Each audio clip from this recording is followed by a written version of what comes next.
আসসালামু আলাইকুম প্রিয় দর্শক শ্রোতা, আপনারা দেখতে পাচ্ছেন একটা ঘাসের জমিতে ঘাস কাটার দৃশ্য আপনাদের দেখাচ্ছি। এই গাছটা হচ্ছে জার্মান হোয়াইট হাইব্রিড ঘাস, পানিতে জন্মে এবং স্থলেও জন্মে। দেখেন এখন শুকনো মৌসুম, পানি শুকিয়ে গেছে, এখনও কিন্তু ঘাসটা দেখেন কত সুন্দর ফলন হচ্ছে। যখন পানি চলে আসে তখন এই ঘাসটার বাম্পার ফলন পাওয়া যায়, আর যখন শুকনো মৌসুম তখন এই ঘাসটা এরকম ফলন হয়ে থাকে।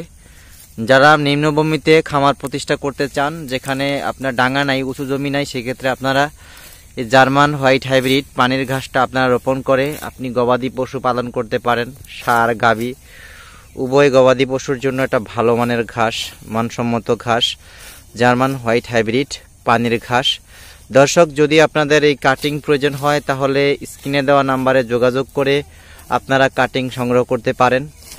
এই ঘাসগুলো সারা বছর সারা মৌসুমে চাষ করা যায়। পানির ঘাস জার্মান হোয়াইট হাইব্রিড। সকলকে ধন্যবাদ। আল্লাহ হাফেজ।